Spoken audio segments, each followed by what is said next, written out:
No episódio anterior, conhecemos Eurípides, o dramaturgo que levou para o palco aqueles que normalmente permaneciam fora dele. Mulheres, estrangeiros, vencidos, pessoas comuns.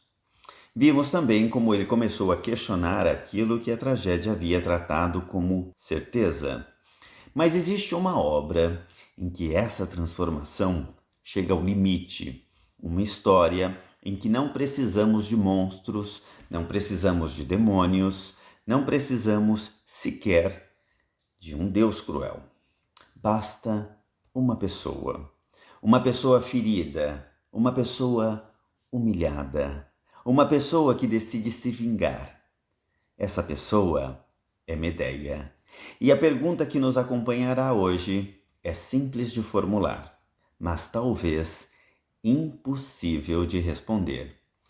Em que momento uma vítima se torna responsável pelo próprio horror?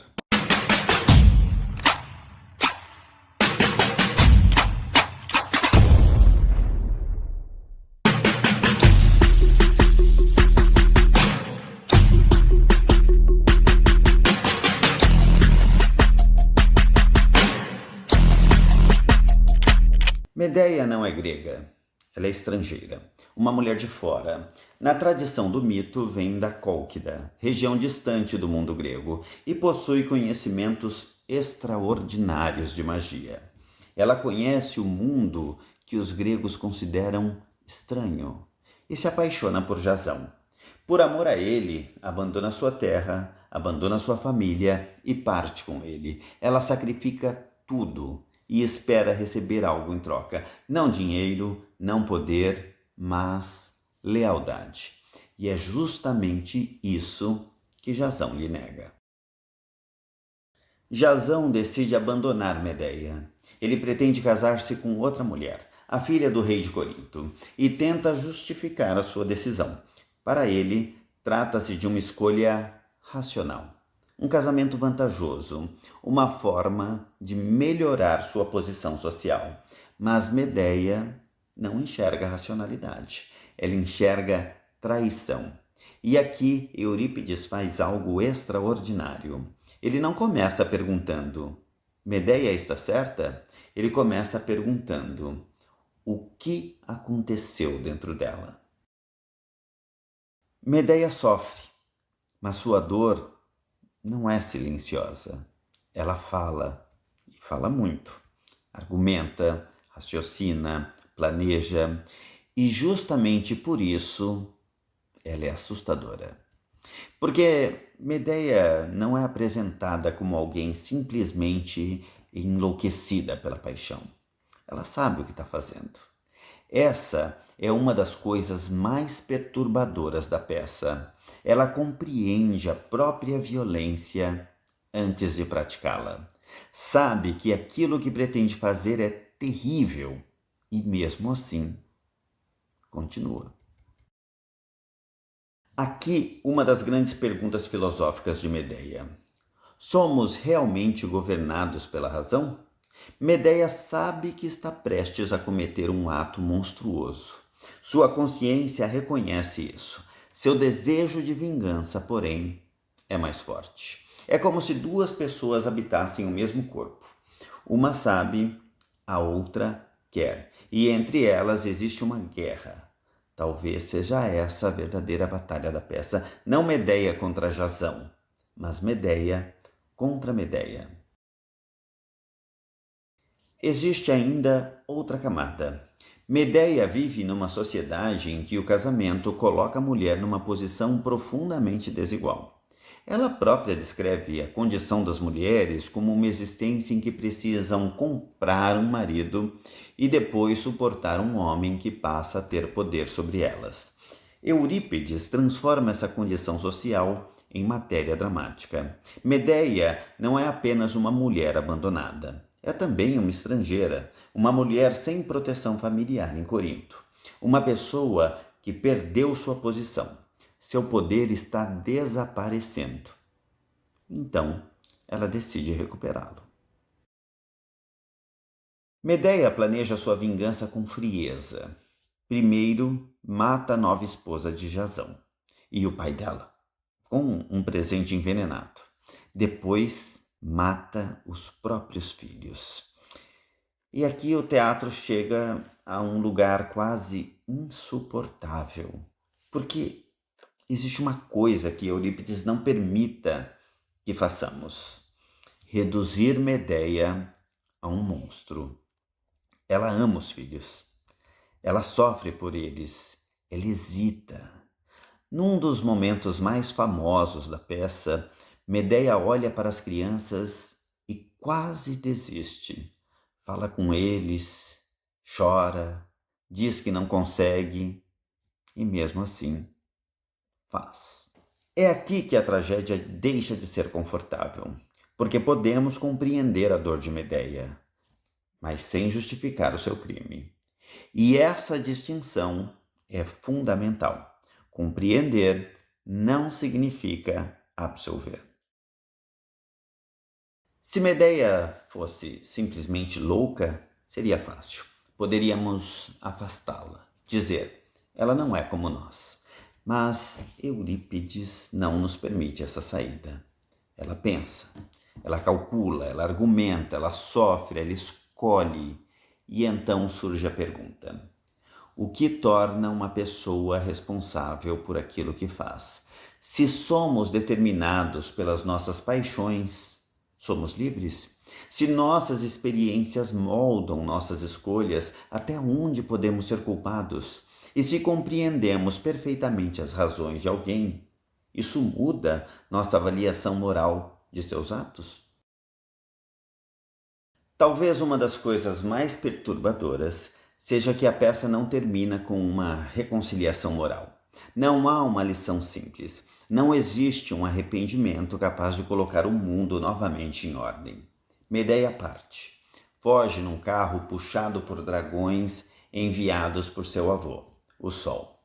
Jazão permanece destruído. E nós ficamos com uma pergunta. Isso é importante. Porque a tragédia não precisa nos dizer o que pensar.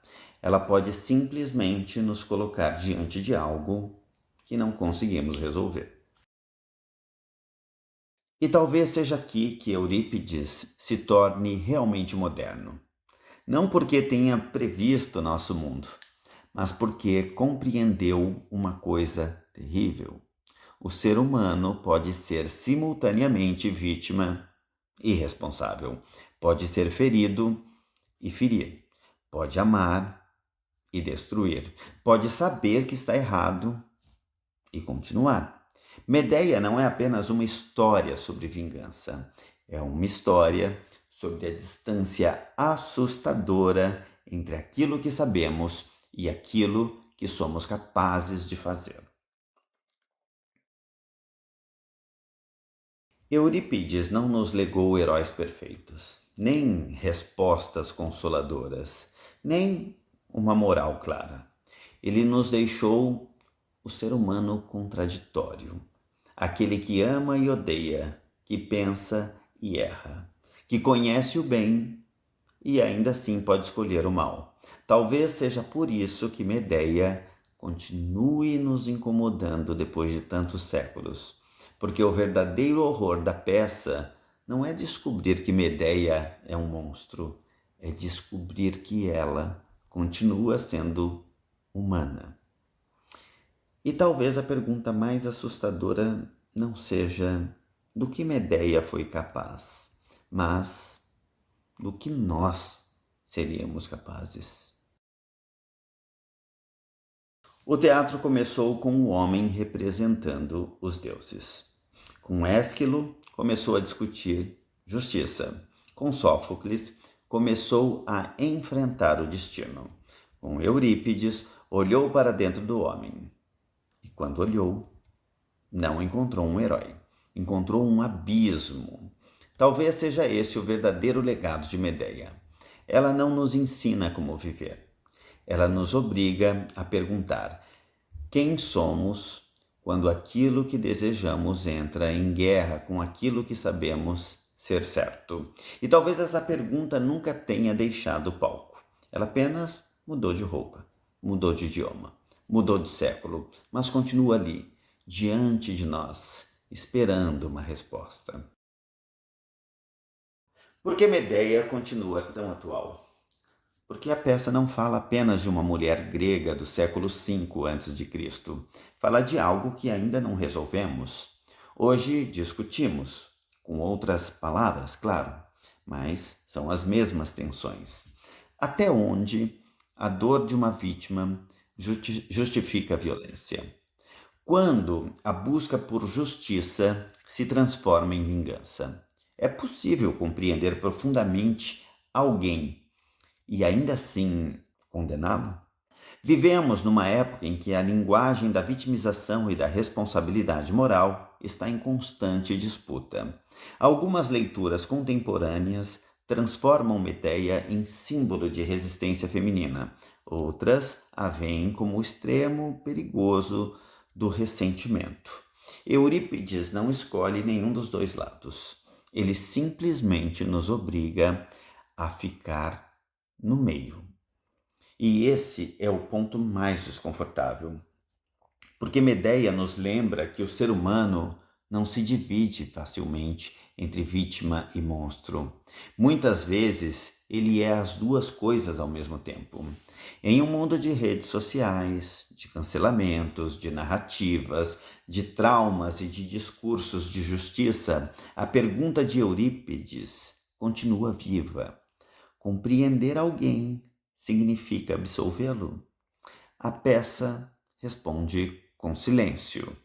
E talvez esse silêncio seja a resposta mais honesta. Medeia ainda está entre nós. Não como personagem de teatro, mas como possibilidade.